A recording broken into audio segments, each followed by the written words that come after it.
রাজশাহী বিশ্ববিদ্যালয় কেন্দ্রীয় ছাত্র সংসদ নির্বাচনের দিন যত ঘনিয়ে আসছে, নতুন কৌশলে প্রচার প্রচারণায় ততই ব্যস্ততা বাড়ছে প্রার্থীদের।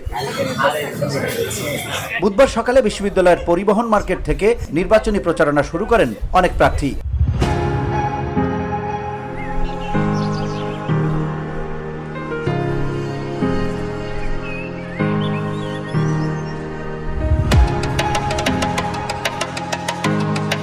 এর মধ্যে আধিপত্য বিরোধী ঐক্য প্যানেলের জিএস পদপ্রার্থী সালাউদ্দিন আম্মার ও সিনেট সদস্য ও মহিলা বিষয়ক সম্পাদক পদপ্রার্থী শামসাদ জাহান সাধারণ শিক্ষার্থীদের দ্বারে দ্বারে গিয়ে নানা প্রতিশ্রুতি দিয়ে ভোট চান তারা।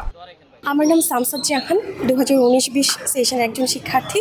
আমি কেন্দ্রীয় ছাত্র সংসদ থেকে মহিলা বিষয়ক সম্পাদক পদে প্রতিদ্বন্দ্বিতা করছি। আমার ব্যালট নাম্বার 1। বর্তমানে আমরা চেষ্টা করছি সব ভোটারদের কাছে যাওয়ার, সাধারণ শিক্ষার্থীদের কাছে যাওয়ার।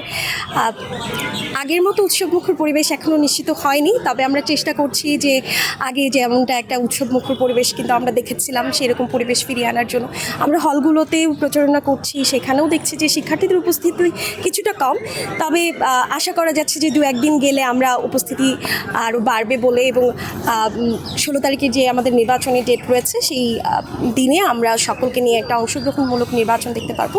আমি হামিদুল্লাহ নাইম, ছাত্র শিবির সমর্থিত প্যানেল থেকে ক্রীড়া সম্পাদক পদে দাঁড়িয়েছি। আগামী 16 তারিখ রাষ্ট্র নির্বাচন হচ্ছে।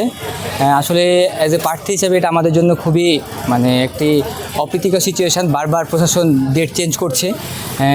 এর দায়ভার শিক্ষার্থীদের মধ্যে যে একটা উৎফুল্ল ভাব ছিল রাষ্ট্র নির্বাচন কেন্দ্রিক, এটা হচ্ছে যে আগের তুলনায় এখন ফিরে আসতে একটু সময় লাগতেছে। এছাড়াও ক্রীড়া ও খেলাধুলা বিষয়ক সম্পাদক পদপ্রার্থী হামিদুল্লাহ নাইম পিছিয়ে নেই প্রচার প্রচারণায়। হামিদুল্লাহ নাইম ভাই, উনি ক্রীড়া ও খেলাধুলা সম্পাদক পদপ্রার্থী। ওনার ব্যালট নং হচ্ছে 7। তো আমার বিভাগের বড় ভাই হিসেবে ওনাকে আমি যতটুকু চিনি, মূলত খেলাধুলা সম্পর্কে ওনার আগ্রহ অনেক। আমাদের বিভাগের যত খেলাধুলা অ্যাক্সেসরিজ বলেন বা খেলাধুলার টুর্নামেন্ট আয়োজন থেকে শুরু করে খেলাধুলা নিয়ে ওনার হচ্ছে খুবই আগ্রহ, এবং উনি একজন ভালো সংগঠক।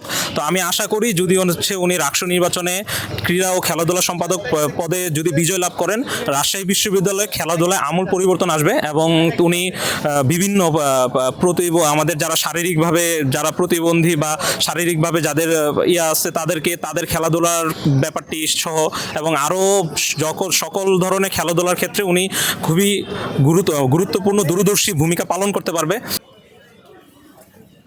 নতুন কৌশলে তারাও চালিয়ে যাচ্ছেন প্রচারণা। সুষ্ঠু ও গ্রহণযোগ্য নির্বাচনের আশা সব প্রার্থীর। এদিকে ভোটাররা চান শান্তিপূর্ণ পরিবেশে ভোট গ্রহণ অনুষ্ঠিত হোক।